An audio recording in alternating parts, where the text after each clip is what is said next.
Greetings, sailors, and welcome to my look at the new German destroyers. And I'm doing this after the patch has come out, so I'm going to have to rely on clicking on the tech tree to actually show you them. Because this is going to be another port video with spreadsheets, because everybody loves spreadsheets, right?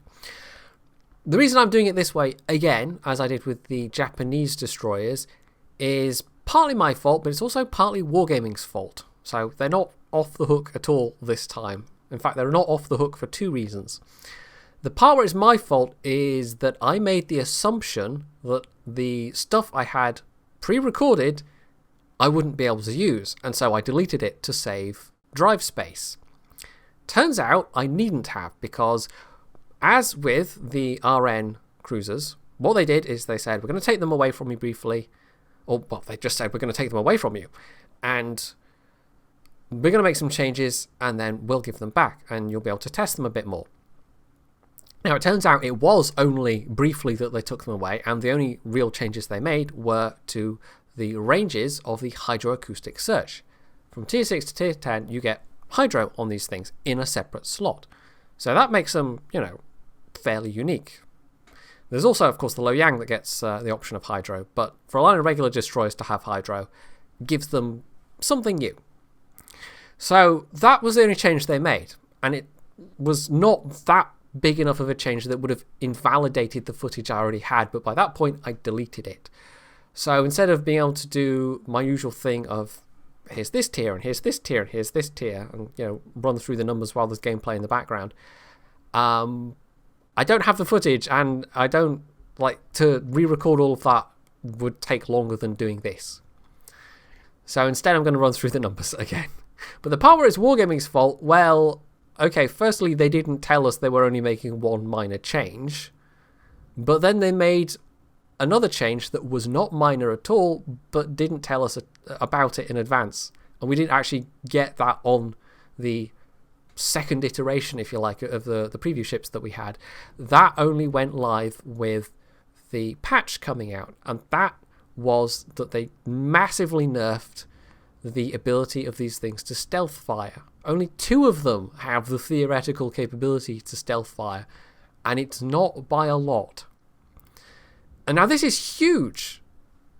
The debuff that they've given these ships is bigger than any of the other destroyers have to deal with, to put up with, and it absolutely, and definitely at the high tiers, is going to change how these play. And it's not even the first time they've done this to us. If you cast your mind back to the Soviet destroyers, when we were testing those out, they had a debuff of 3.9 kilometers for the 130mm guns, which was the same as all of the ships running around with 127mm guns, 5-inch guns. They then decided that because they've given the Soviet destroyers better ranges, on the whole, as part of their national flavour, that they had to nerf that. So that went from 3.9 to 5.9. And it is still possible to stealth fire in a lot of the Soviet destroyers, although not in the tier 10, because they actually reduced the range of the Khabarovsk much more recently. But we're going back to when they first came out. So what they did was, they didn't tell us this in advance. The change went live with a patch, and everybody in their preview videos who talked about, the amazing OP stealth firing capability of these Soviet destroyers, well, suddenly they were rather wrong, because basically Wargaming had pulled the rug out from under us by changing the numbers without giving us any advance warning. And that's exactly what they've done with the German destroyers. They've changed the numbers with no advanced warning. So, in a way, it's good that I've not done any previews. I mean, this is completely beside everything else, but it's also annoying for me and for all the other YouTubers and streamers. They gave us so little notice about the embargo lifting. It was literally, the embargo lifts in 2 hours, 3 hours, whatever it was. We didn't even get a day or two's notice. It was literally hours notice on EU. So I don't know. They just keep screwing up as regards telling us this stuff, and it leaves all of us that are trying to produce advanced content for them, which it's good for us, it's good for our channels, but it also promotes their game. they just keep managing to screw it up, and I don't think it's necessarily Wargaming EU's fault. I think it goes back to the studio itself in St. Petersburg, because the community teams get told by their contact at the studio, okay, now you can tell your various people in various regions you can start publishing videos on such and such a day at such and such a time. But they're not telling the community teams until, like, you know, hours beforehand or a day beforehand or whatever, and so they're then giving us very little notice as a result. So I think it does go back to the studio, but it's happened now for the last, three... this is the third line that they've put out, the third major new addition to the game where this has happened. And I honestly don't know. There's actually, and I don't have it in the port, but there's one that just fell through the gaps entirely. There's going to be a new Tier 3 Russian premium cruiser, which is basically a premium bogatier. Don't ask me why there is a premium version of the existing Tier 3 cruiser. It doesn't even get the option like the bogatier does of having the 130mm guns. You're stuck with the 152mm, the 6-inch guns. We weren't given an embargo date for that at all. I think it just got completely forgotten. I mean, there was a little bit of a scramble with the Graf Spee, a bigger scramble with the German destroyers, and then the Oleg seems to have been entirely forgotten by Wargaming.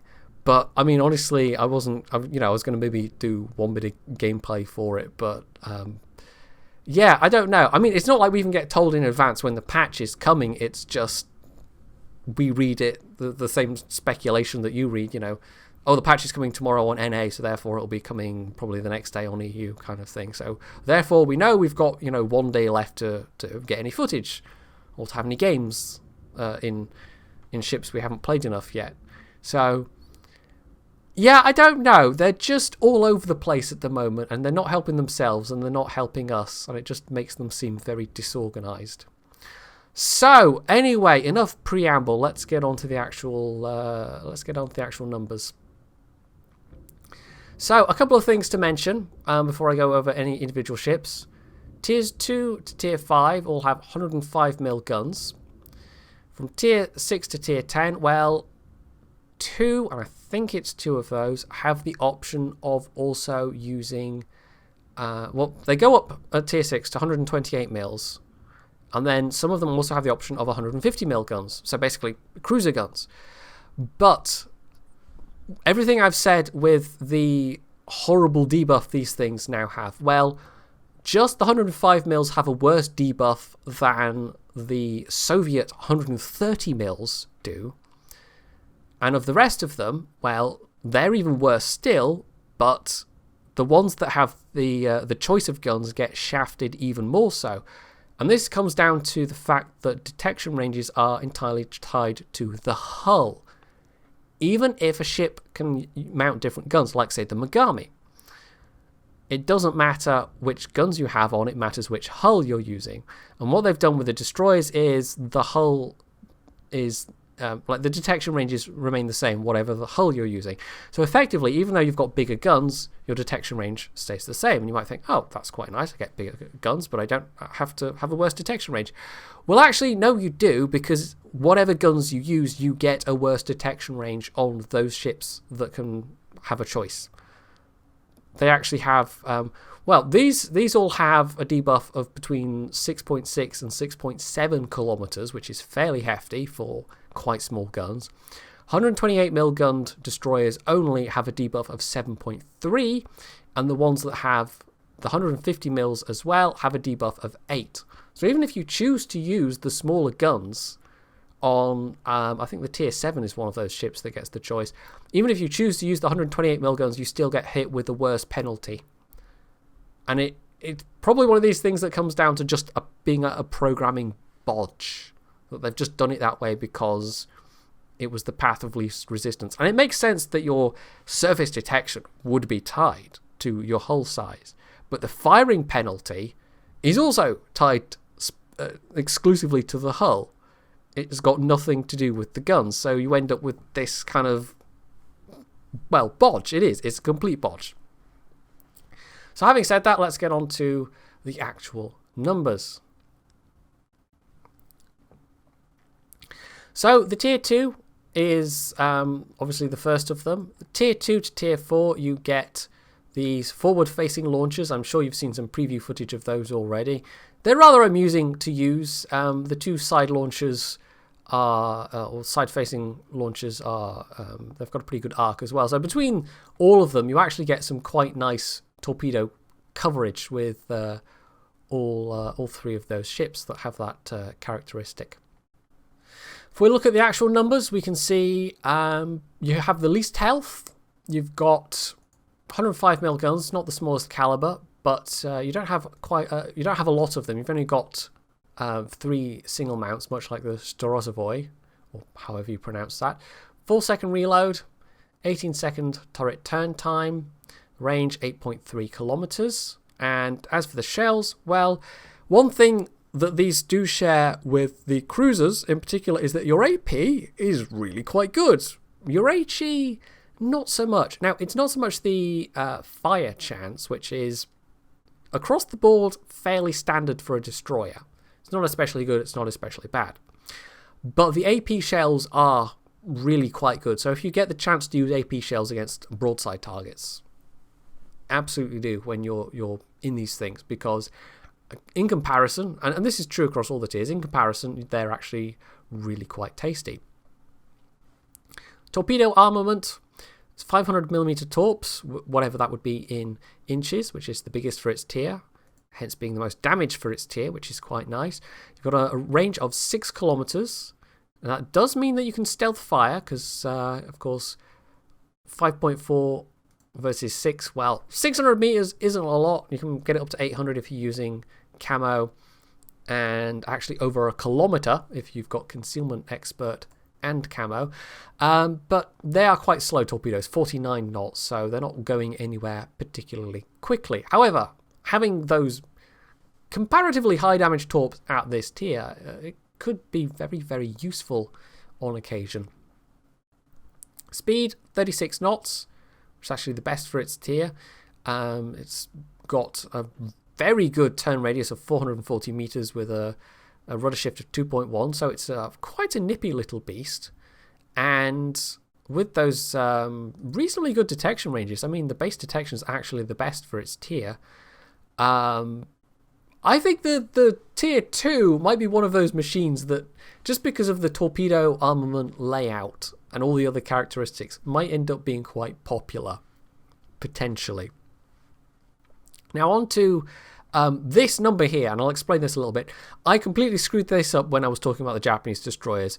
I was using the Soviet 130mm debuff, that 5.9 kilometer figure, for every ship. Obviously that's wrong, so you can ignore any time I mentioned about stealth firing ranges in the Japanese destroyer video. I've since corrected all that, so this bolded figure is the one that you care about, basically. Now, it was, with the previous, when we were testing them, when we actually had them, it was potentially possible to have a stealth firing range of 3.1 kilometers, which would have been pretty damn good. Of course, you would have needed a captain with AFT and concealment expert at tier 2, but theoretically it was possible. Then they dumped this massive nerf on it, and now, well, basically it's impossible to stealth fire in most of these ships on open water. Of course, you can still do it from smoke. If you could still do it from behind an island, potentially, although the shell arc on these guns is not especially good. But yeah, for most of these ships, though, it's now flat out impossible. Doesn't matter how good the captain is, doesn't matter what equipment you put on. Tier 3, the G101, doesn't look too dissimilar. You've got, I think it's a slightly longer ship, actually, I'm not sure. But yeah, basically much the same kind of a layout. You've got 2 forward-firing torpedo launchers, single tubes, then you've got the 2 twins that are mid-decks, and then you've got single mount guns. So, looking at the spreadsheets, as you can see, best health for the tier, so that's actually quite a big change from the tier 2. 11,000 is pretty healthy for tier 3, actually. Again, 105mm guns, this time you've got 4x1s, so you've got one more gun than you had previously, but the rest of the stats are actually fairly similar. 4-second reload, 18-second turret turn time. Range has gone up though, 8 whatever it was to where were we? 8.3 to 9. So that's one thing you'll notice. The range does have a kind of steady progression to it. Each of them gets a fairly logical range increase, and that's not always true with the other lines. Sometimes you get the ranges jumping around a little bit. They don't necessarily always sort of go steadily upwards. Shells, exactly the same.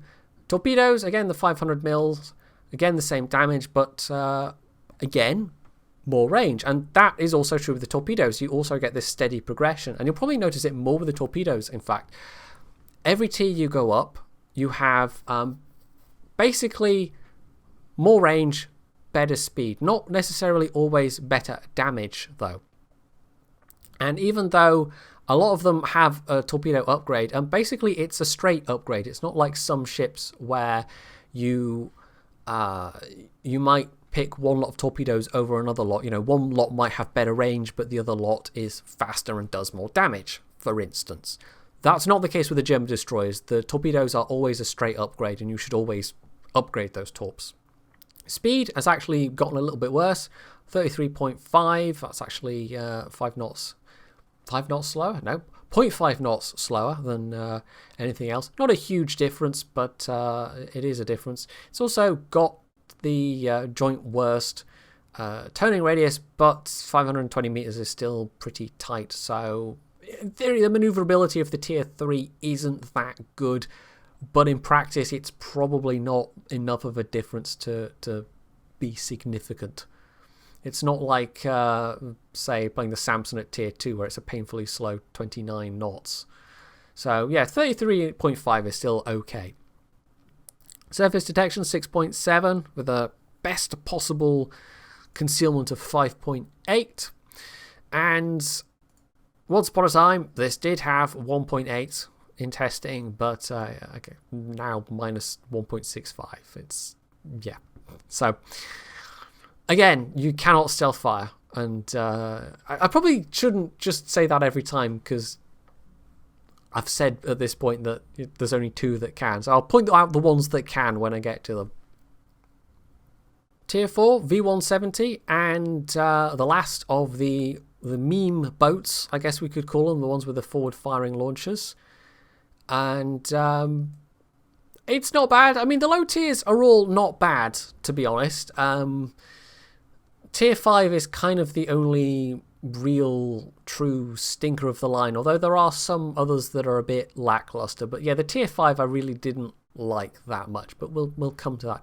Anyway, so yeah, the V170, again, you've got exactly the same torpedo arrangement, same gun arrangement as the tier 3. You've got 4 single gun mounts, and yeah, it's not a bad looking ship. The entire line is actually, like, the German destroyers generally are quite nice looking, I have to say. So this time, 10,300 health, which is pretty average for the tier. Still 105mm guns, which you get, as I've said, up until tier 5. Gun stats are exactly the same, but with a bit more range. In fact, no, it's the same range. This is maybe the one tier where the progression is flattened out. Well, actually, just double check that that's right, because yes, it is. So yeah, there are. I've tried to be as accurate as possible. There might be 1 or 2 mistakes, but there's also 1 or 2 little oddities where I thought, surely I put that number in wrong, and it's like, actually, no, that is in fact correct. It's just it doesn't entirely make sense. Anyway, so in this case, yes, it's the same gun range as its predecessor. Same shells. Still that good AP. AA, well, I haven't talked about the AA of the tier 2 and 3, but you know, it's low tier destroyer AA. None of it's any good. This is the last of the 500mm equipped boats. Of course, that same torpedo arrangement, same damage, 7 kilometers range on these, which is the same as the tier 3, in fact. So that also hasn't changed. Tier 3 and tier 4 are actually not that different in some ways. Speed, however, is better, 35.5 knots, which actually puts you at the top of the pack versus being bottom of the pack at tier 3. 500 meter turn radius, which is also best in tier. Surface detection has, I want to say, improved. Yes, it has. It was actually worse at tier 3, 6.7. So even though the torpedo range is the same, you've got a much bigger window to work with. It's a bit more comfortable. This is true of all of them, by the way. All of them are okay at being gunboats. They're not especially good at it, but they're okay.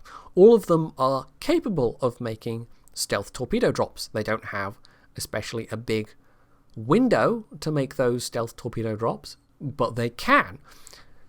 And I get the feeling that's where Wargaming was going with this entire line, is that they were making it a balanced line. It's not especially good at anything, but it can do a bit of everything. And if it was just that, then it might be hard to get excited about this line in any way, shape or form. But once you get to tier 6, once you get the hydro available, that really does change things. So I'll just point out these numbers here. I mean, this is actually now, that's a worse off number than it was before. It could have had 2.2 kilometers. Now it's minus 1.3. The Ijayaslav with an OP captain could have potentially nearly 2.4 kilometers stealth firing range. But apart from the dedicated SEAL clubbers, you're probably not going to see people with captains like that at that tier. Tier 5 brings us the V-22, which almost looks like a corvette or something rather than a destroyer, but it's in there as a destroyer. And as I've said, I don't like this ship especially. It's not that good. So health-wise, we've gone, I mean, it's a real seesaw in terms of the hit points, at least at the lower tiers. You've gone now down to 11,300, which is only 1,000 better than the tier 4. In fact, it's actually, the tier 3 had a weird amount of health, come to think about it, with that 11,000. But this has now got 300 more hit points than you had at tier 3, but 1,000 more than you had at tier 4. That's a logical progression, right? This is the last of the 105mm boats, and I think at this tier, the fact that you still have that 4.1 inch caliber of gun, that becomes annoying, because you've only got 4 of them. They start to feel a bit underwhelming. Again, same rate of fire, same turret turn time, but you do at least have a rather better range. You've gone from 9 kilometers to 10.7, so that's a reasonably significant jump. So that's okay, but that's still 10.7 kilometers. That's still quite close to be engaging people. Now, this is one of the oddities I mentioned. There's one weird thing about this ship. This is not a mistake. These have all had 2,300 as their AP damage. This has 2,200. Couldn't tell you why. The HE is the same, the velocities are the same, but for some reason you get 100 less AP damage because reasons.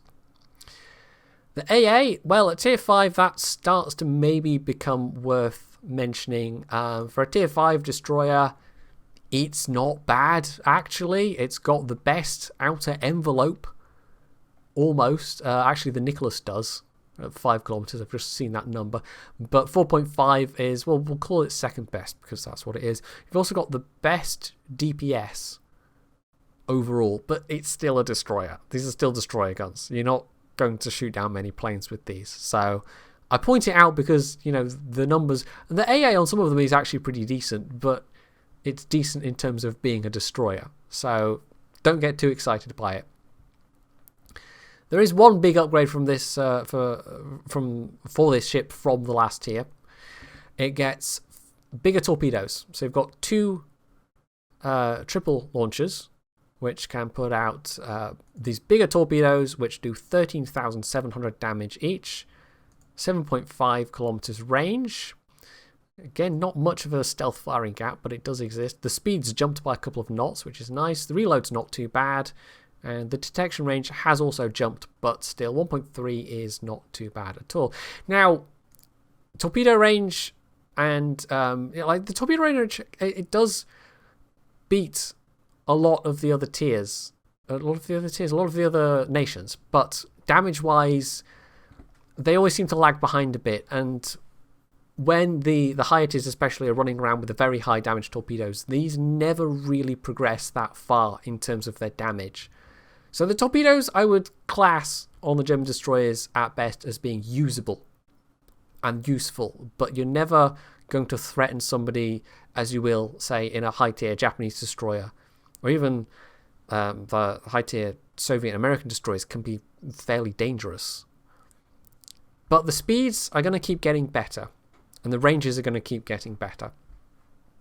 So there's that. Ship speed, 34.5 knots, which is by far the slowest.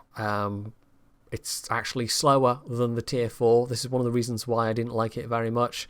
Turn radius is not that bad, but yeah, 34.5 even is not good.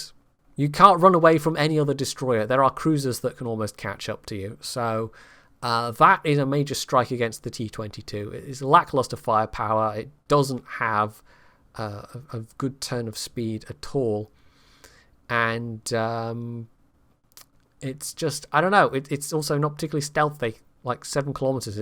There are other ships that have 7 kilometers, but 7 kilometers isn't especially good. And you don't yet have the benefit of having hydro, so this puts the T-22 in a really awkward spot where it's hard to say it really has anything going for it. I think this is probably the worst of the line. However, this is, if my calculations are done correct, and they should be, because the formula, well, part of the numbers that come out of the formula are pulled directly from the client now. I'm not guessing anymore with the numbers. In theory, you have a whopping 30 meters of stealth firing capability. Yes, isn't that amazing? That's probably not even quite accurate. It's probably like 20-something meters, but still. Theoretically, you can do it, but good luck is all I can say. So, yeah, the T-22, it's a bit of a stinker. It does not compare well to either of the gunboat nations or either of the two Japanese destroyers.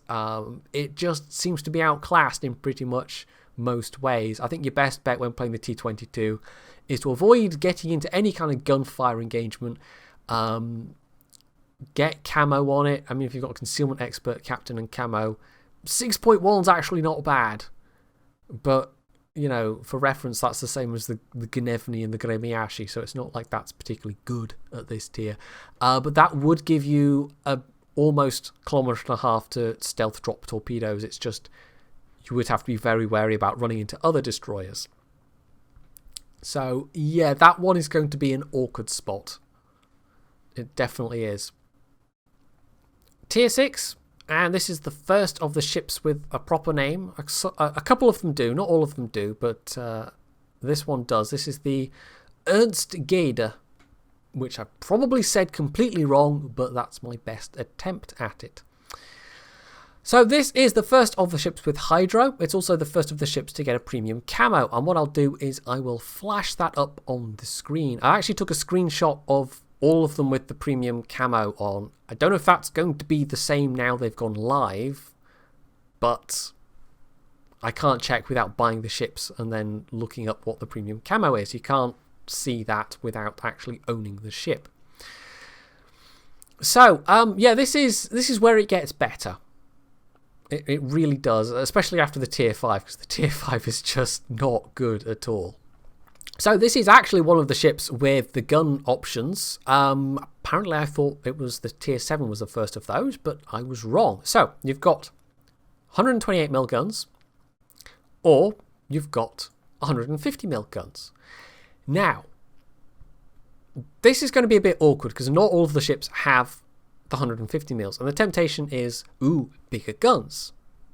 But, of course, with that caliber of gun, you don't get the full benefit of things like AFT, the turret turning skill, which I can't remember the name of. Basic firing training obviously does not apply, and actually I should have... There we go. You didn't see that. Oh no, actually it does apply, but it's a different number, isn't it? I can't remember. I can't remember what it is, but that's 6.8. Ignore that. That's wrong. I'll have to fix that. I've just noticed a mistake in my spreadsheet. But otherwise, yes. You've basically got the option between destroyer guns or cruiser guns. And the cruiser guns, you've got bigger shells with better fire chats. And the rate of fire is actually pretty good as well, 5.1 seconds and 7.5 seconds. So it's not like you're paying a massive reload penalty for those bigger guns. But of course, you're not getting the benefit of captain skills in the same way. And, well, honestly, I would personally stick with the 128 mils just to get the benefit of those captain skills. But there are times when maybe the 150 mils would come in useful. So it's a 4x1 turret arrangement either way. The rate of fire is obviously better with the smaller guns, and you get things like the benefit of AFT. There's actually not that much difference between the shells, 3,000 versus 3,700, but there is a very big difference between the HE. It's only 700 more damage potentially, but basically double the fire damage. 12% is pretty damn nice on a destroyer. So some people will prefer these 150 mils, despite not being able to get the benefit of captain skills with them. Hit points, I've skipped over hit points completely. They start from this tier to get really quite healthy. So you're actually best in tier. You've got 200 more than the Ognavoy. So you can start to take a few more punches. So that's quite nice. So we've covered the gun options. As you can see, actually the velocities are nearly the same there as well. AA, not that good. There's not much to say there. It's not really advanced much beyond the tier 5. In fact, you've got a worse envelope than the tier 5, even though the DPS is about the same. So yeah, definitely not anything like best in tier. Torpedoes, 2 quad launchers. Same damage as you had in the previous tier, but this time you've got an 8-kilometer range with a potential 400-meter firing range or firing gap for firing those off stealthily, but you can obviously increase that with camo, which you probably should. 65 knots, so they've got them faster. A minute 30 reload, and I think from tier 6 upwards, they're generally all around a minute 30. That might not be true at like tier 9 and 10, but they're not generally worse than that. But you also aren't going to get much more damage from this stage either. So that's the penalty you pay for having at the higher tiers a relatively quick torp reload, is you're not doing that much damage. However, of course, I will point out, if you cause flooding on somebody, doesn't matter the size of your torpedo. Wow, that sounded dirty. But it's what you do with it that counts. Flooding ticks away for the same amount of damage irrespective, basically. So, yeah, it does not matter, is the point. You're not going to do as much raw damage, but if you can get somebody to flood, it's still going to be devastating, potentially. Speed, 36 knots, which is actually decent for the tier. You've got not nearly quite as much as the Ognavoy or the Anshan, but slightly, very slightly slower than the Farragut and the Hatsuharu, and a little bit faster than the Fubuki. So not bad. Turning radius, however, is pretty wide. You've jumped from 540, which was pretty good, to nearly 700 meters. So that's not so good. And your rudder shift is also 4 seconds. Not as bad as the Ognavoy, but still, that combines to make this a not especially maneuverable boat. But you don't feel it so much with having that extra bit of speed. At least compared to the tier 5. Surface detection, 7.6 kilometers. As I said, not a huge potential stealth torping gap there, but you never quite do, at least up through the low and mid tiers. You've always got to be quite cautious when making those stealth torpedo drops. What was that I tried to say in one video? Storpedoes, that was it. Best possible concealment, 6.6 kilometers, which is towards the outer range of this tier. I mean, they're not especially stealthy boats. Was 1.9 kilometers stealth firing range, is now minus 1.55. Okay. And considering this is the tier where it really starts to pick up, I mean, the Farragut potentially could have 4.6, nearly 4.7 kilometers with the right captain skills. I don't know. I mean, maybe the rest of the destroyers will eventually all look like this as well. But for now, this really does make the German destroyers stand out in any kind of comparison situation. Tier 7, and this is the other named destroyer, the Leberecht Maass, which again, I've probably said horribly wrong. So I will stick up the premium camo on the screen so you can have a quick look at that. I have suggested to Wargaming, by the way, that it might be in their interest when they give us ships like this to try out, if for those ones that do have premium camo, they actually just gave it to us so that we could, you know, show it off a bit.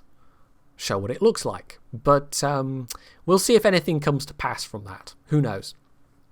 So, no gun option this time. I was completely wrong in thinking it was tier 7, because it wasn't. This has only the 128 mils. You've also got a whopping 17,500 hit points. And you can see that's pretty good for this tier. That beats both the Leningrad and the Błyskawica.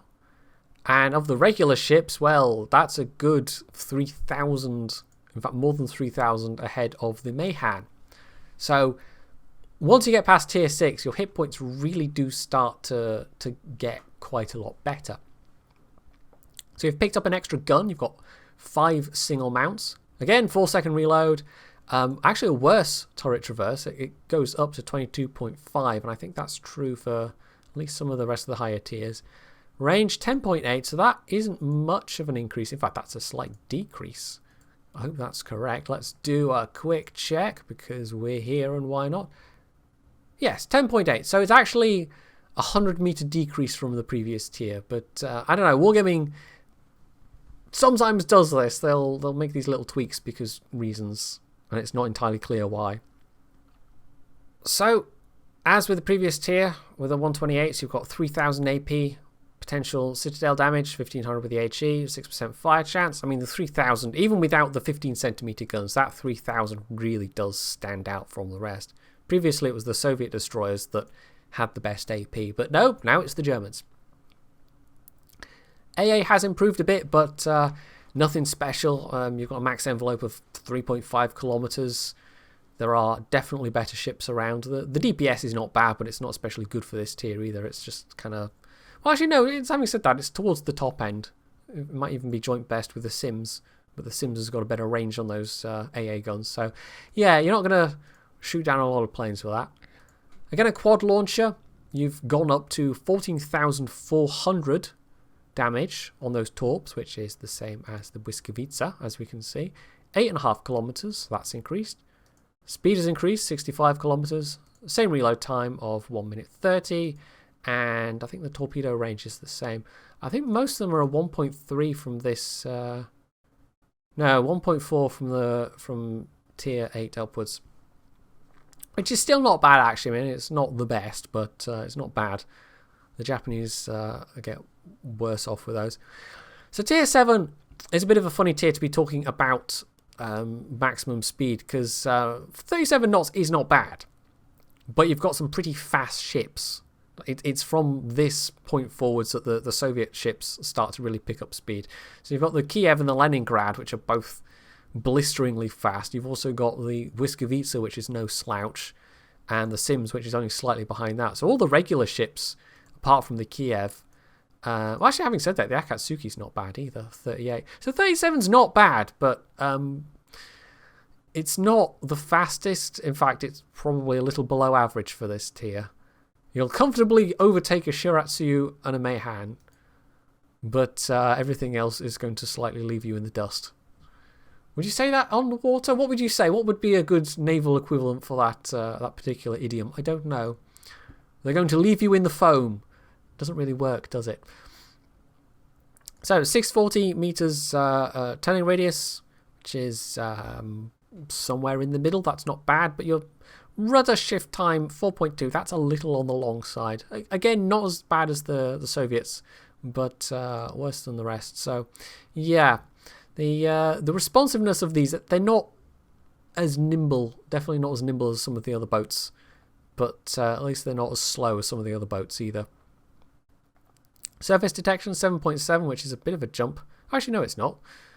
It's a jump from tier 5. Yeah, that's what I meant. It's 100 meters worse than the previous tier. So actually, that's giving you a much more comfortable gap in terms of being able to drop stealth torpedoes. And of course, we've only got one more tier to go until you can start mounting concealment systems. So things are going to get even better. The gap is actually not like, it's still minus, but this is probably the best figure we've had outside of the tier 5 in terms of the negative figures. Minus 1.6 kilometers. Previously, 2.4. So, on to the tier 8. This is the Z23. And there's a little quirk with this one. This is the other one that gets the choice of 128 or 150 mils. And if you choose the 150 mils, if it'll actually... I think this is the one. Maybe it doesn't show. There's one of these, and I swear this is true. If you pick the 150 mils, it puts a twin turret on rather than a...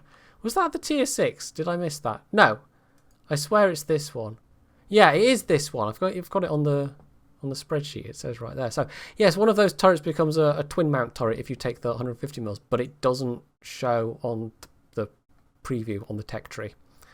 I could show you if I had the actual ship available, but no, Wargaming won't give them to us rather, once they are live. Anyway, so yes, the Z23.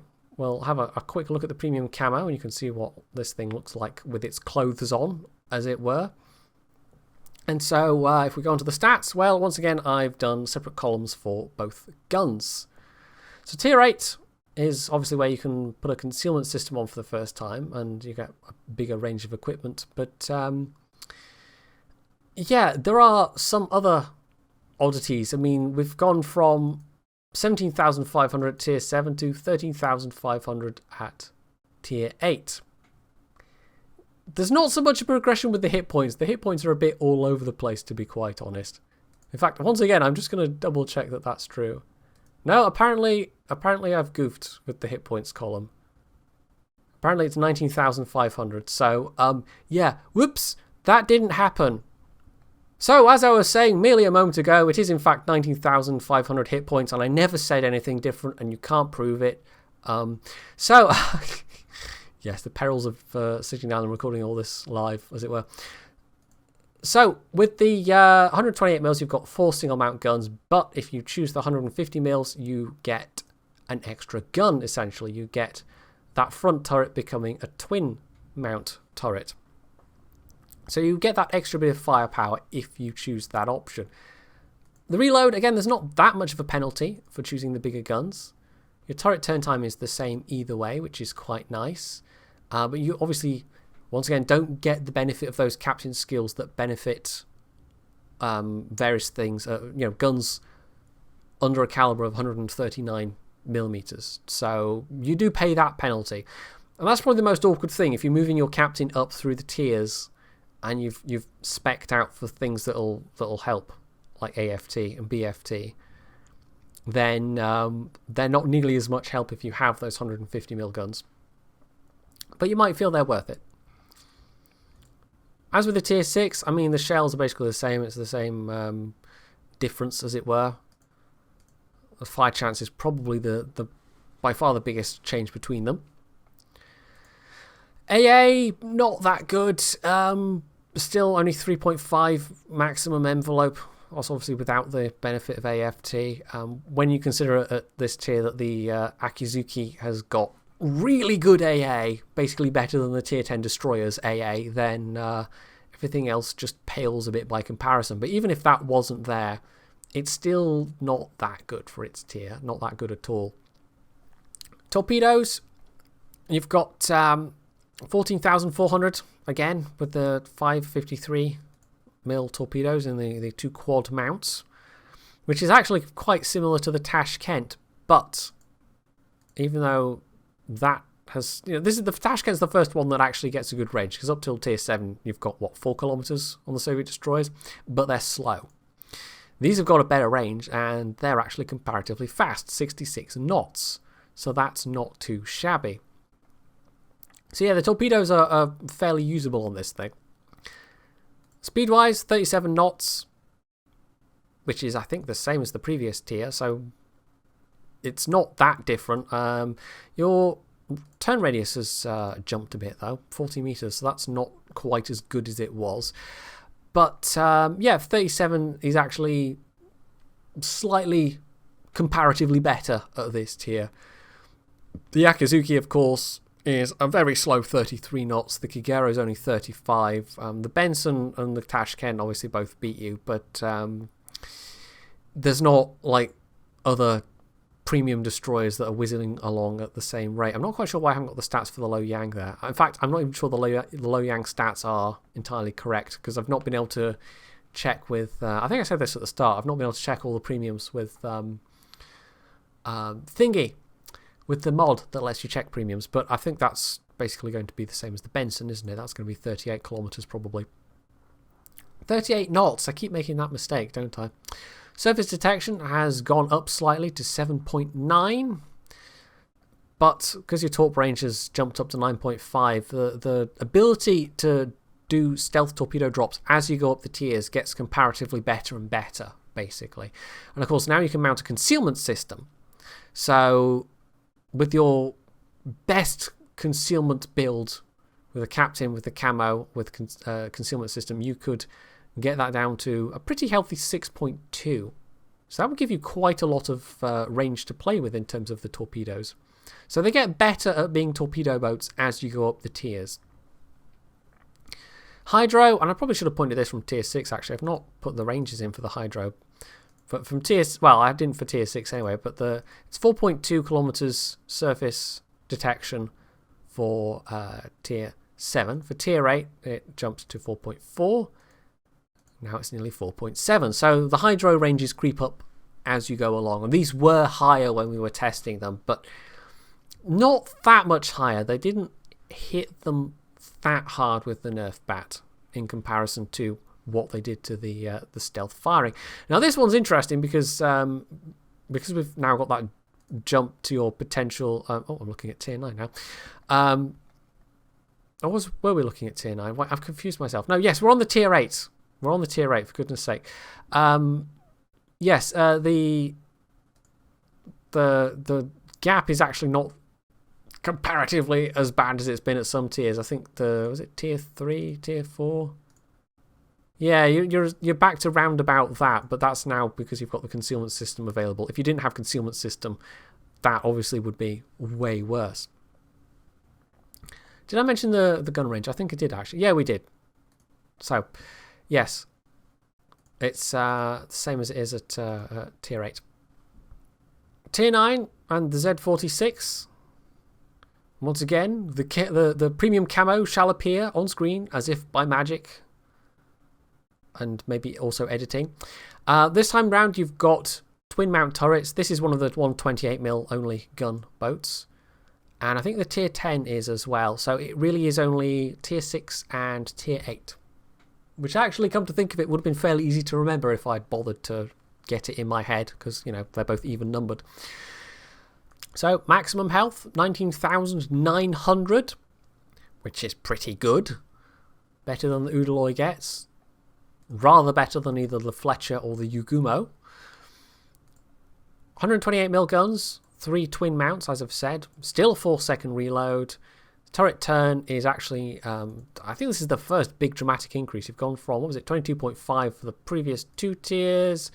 I'm not quite sure why it got worse going from tier 6 to tier 7. But anyway, yes, you've suddenly got 10 seconds. So this now is that much more capable in a knife fight. It's almost as good as the Udaloy. Obviously the Fletcher wins because, you know, it's American, but 10 seconds is not to be sniffed at. Range, 11 kilometers. Actually slightly worse than the Yugumo, so that technically makes it the worst at this tier. AP, pretty much the same as previously, 3,000 and 1,500. Speeds are exactly the same. AA, bit of a jump. The previous tiers, not that good, really, but it's now second best overall in terms of its AA, both in terms of the range of the AA and the amount of DPS it gets. The Fletcher can, of course, mount defensive AA in place of, I believe, smoke. I think I got that right this time. Or is it speed boost? I don't know. I don't have any of these American destroyers, so I can't check directly. It really bugs me that I can't check what goes in what slot without owning the ship. It would be nice to be able to do that, but anyway. Torpedoes, again, quad launchers, again, 14,400 damage, which starts to look a bit lackluster. I mean, the Udaloy actually now has more damage, but again, in terms of comparing it to the Soviet destroyers in particular, better range, much better speed. So 10 kilometers is definitely not to be sniffed at. Of course, you compare that to the monster F3 torpedoes, which shorter range, but the amount of punch that those things pack is really quite significant. And even the Fletcher has got torps not to be sniffed at, and it gets more of them, and they do more damage. Still, there's definitely utility there. Speed, 37.5 knots. Again, behind the Soviet destroyers, but actually now better than either of the other two, which is not bad. It does, however, now have the distinction of having a worse turn radius than a Soviet destroyer. So, yeah, that's not especially good. Rudder shift is still quite not as bad, though. So, yeah, but that 670 is it's not especially great at this tier. Surface detection 7.6, which is it's okay. That's not too shabby. Best possible detection range is 6 kilometers flat. Well, thereabouts. I mean, I've explained in previous videos that in the client, the value it gives you is rounded off to a single digit. So some of these might be off by like a decimal place. If they gave us more decimal places in the client, I could make this more accurate, but as it is, without actually delving into the files of the client, I can't pull out more accurate numbers than this. Hydro 4.7 almost, as I've pointed out. Your stealth firing gap has also dramatically dropped to only 70 meters, but it's 70 meters the wrong way. It's minus 70. So yeah, previously 3.4. Lastly, the Z-52, which is a fairly substantial looking ship. I mean, not quite as beefy looking as the Khabarovsk, obviously. But yeah, that's not a bad looking boat. And it's, again, got twin mount guns. So the camo shall appear on the screen any second now by the magic of editing. And you can take a look at what that's like. At tier 10, obviously, it's going to be somewhat expensive. It's up to you if you decide it's worth it or not, of course. But these days, especially on the tier 10s, you get a fairly significant reduction of your repair costs, which makes playing on tier 10s that much more affordable. So you might decide it's worth it.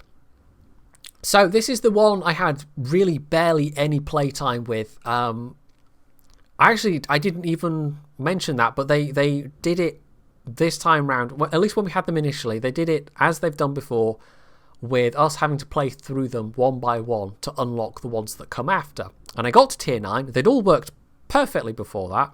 I got to tier 9. I played something like 20 battles in it. I think I had about 3 or 4 times the XP requirement to actually unlock the tier 10. But it just never appeared. So the only time I got to play it was that, 2 days between then them taking them away to give them back with the reduced hydro and then the patch coming out. So I played a couple of games, but none that were worth showing, and I never really got a handle on this, whereas other people got to play with it a lot more because it actually appeared for them, because it wasn't broken. So I don't know what happened there. The mission just didn't work and I didn't get to play it. So yeah, that was slightly annoying. So you've jumped a little bit in health, only a little bit. You've got like 400 more hit points, so you're no longer the healthiest. The Khabarovsk gets that particular honour, but the gearing is behind you, so you still have a pretty good amount of health for your tier. 128 even mil guns only. Twin mount turrets, 4-second reload again. Turret turn again, 10 seconds as it was with the tier 9. Your range has gone up to 12.1, which is actually the best for the tier now that the Khabarovsk has had its nerf. I don't know what it was previously, but I'm pretty sure it was better than that. Shells exactly the same. At least I think they are. Is that HE? Yeah, the HE damage at tier 9, I didn't catch that, but that went up from 6% to 7%. So the HE damage, or the fire potential rather, goes up very slightly. Not the HE damage, I know what I mean. In terms of AA, it's actually the best at tier 10. Now, I don't know if that's still the best when we compare it to the Akazuki. I think it's got more DPS. That's rated at 49 and that's rated at 53. So this actually might be better than the Akazuki in terms of its anti-aircraft. So it's the only one where it is truly substantial. But I mean, the tier 9 isn't bad, but this is actually now looking fairly beefy for a destroyer. And of course, you've got the relevant captain skills. You can make it even more beefy. And I think with a lot of these ships, the main battery, we can just double check that. The main battery is dual purpose, so you would actually get the benefit of things like Focus AA, but that would be maybe a bit of a low priority choice for a destroyer. I think there's probably things you'd rather have ahead of that. Quad mount launchers, and again, still 14,400, so once you hit that wall at, what is it, tier 7, it never gets any better. That's the best you're ever going to get. 10.5 kilometer range, which is, I think, half a kilometer better. 69 knots speed, though, so it's not quite as whippy as the 76 knot F3s, which you get with Japanese at tier 9 and 10, but that's still pretty good. And 10.5 kilometers is maybe good enough of a base range to be worth using torpedo acceleration as a captain skill. I'm not sure I'd necessarily recommend it before that point, but at tier 10 especially, it might well be viable to get those up to a fairly crazy speed. You have, I mean, this is one of the benefits of the destroyers. One of the good points is you've kept that minute and a half reload time, so you absolutely beat every other destroyer at tier 10 in terms of your reload for those torps. So they don't do as much damage, but, and again, this is something you can buff with captain skills. You can probably make this quite a dangerous boat. You could get out torpedoes, and with the captain skill, you'd maybe get that down to what, 1.2? What? 1 minute 20-ish. I'd have to, actually get a calculator to figure out the exact benefit it would have. But you could be putting out torpedoes a lot more often than the other tier 10s. Speed 37.5, so I think you've gained a little bit of speed. In fact, no, it's the same speed as the tier 9. So it's not super good, but it's not terrible. It's better than the gearing has. Although the Shimakaze, the Japanese can now overtake you. I'm not sure. I think that might be the first tier where the Japanese can overtake you. Although maybe it was true at some of the lower tiers. I don't know. I wasn't paying that. I can't remember back down all the way to there. I've been talking for an hour now, so my throat is going and my mind is going, and the end is almost blessedly in sight. 700 meter turning radius, which is a little bit of a jump from tier 9, but you compare it to the rest of them, and that's actually not so bad. Slightly worse than the Shima. The gearing wins out there, but I mean the Khabarovsk, despite its speed, I mean it handles a bit like a cruiser. 8.1 surface detection, better than the Khabarovsk, but comparatively worse than both the gearing and the Shima.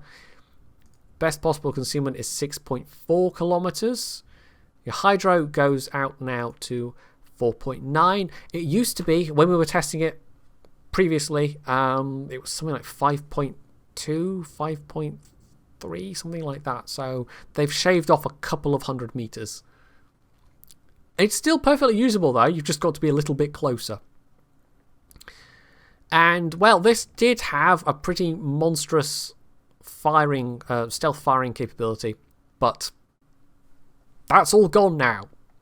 You do, however, theoretically still have one, and it is theoretically usable, unlike the 30 or so meters you have at tier 5. So it's around about 850, 860 meters.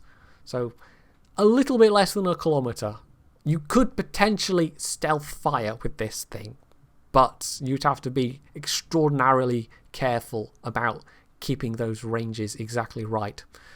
The Khabarovsk, of course, lost that ability entirely, but it used to be pretty powerful at that tier. The gearing, however, remains entirely unchanged, but as I've speculated before in the video, potentially, if they really are serious about removing the ability of all destroyers to effectively stealth fire for, several kilometers range, these numbers could disappear for all destroyers. So there we are, the German destroyers. Overall, a reasonably balanced line. The biggest thing that makes them stand out is honestly the hydro. It makes them very powerful in domination mode especially, because you can push smoke, you can pop hydro, you can pop your own smoke potentially, and of course it doesn't make you immune to people firing torpedoes into said smoke, but you can see exactly what's shooting at you or trying to drop torpedoes on you from the enemy's cloud of smoke. Of course, you've got to be close enough to do it, and you've got to make sure that you're close enough, and that alone can be risky, especially as the detection ranges on these are not super good for the most part. The Japanese destroyers are always going to outspot you, and the American destroyers a lot of the time are going to outspot you as well.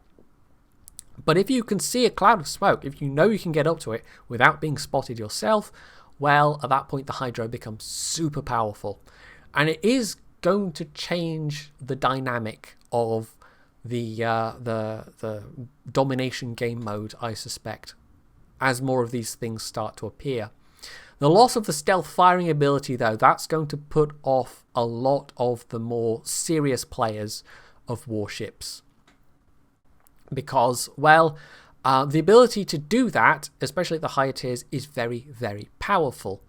Especially as with, say, German battleships and German cruisers with powerful hydro around.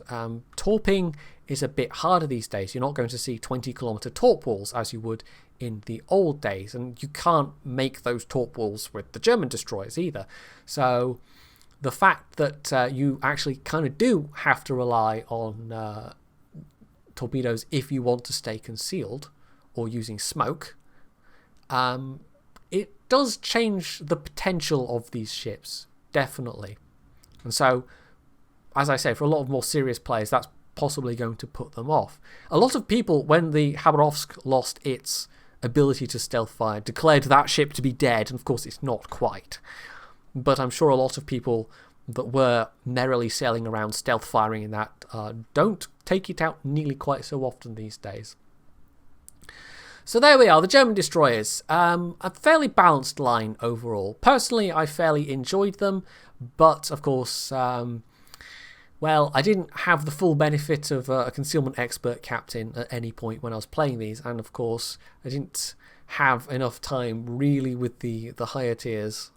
It would have been nice if Wargaming would have been a bit less abrupt and had given us a bit more notice, and hadn't neglected to tell us about whacking great big changes that they were going to make when they went live. But anyway, Wargaming, as they continue to make these mistakes, if they continue to make these mistakes, I will continue to point them out, and hopefully at some point they'll get better and I'll stop having to do that. But until then, well, we'll see. So hopefully you found this useful. I'm going to, as I neglected to do last time, I'm going to put a link into my spreadsheet below, and you can have a look over the numbers yourself. If you find any errors, do feel free to put them in the comments section, and I will go and correct them. And eventually, hopefully, somebody will make a proper tool for warships, as we have with World of Tanks, where you can just click on things on a website and it tells you the numbers for different configurations of equipment and upgrades and captain skills, and I don't have to try and sit down and scratch my head and do it all in a spreadsheet, because inevitably you put that many numbers in a spreadsheet and occasionally errors will crop up. So if this was useful, you can hit the like button, you can leave any comments below, you can sub to my channel if you haven't already, and as always, stay tuned for more.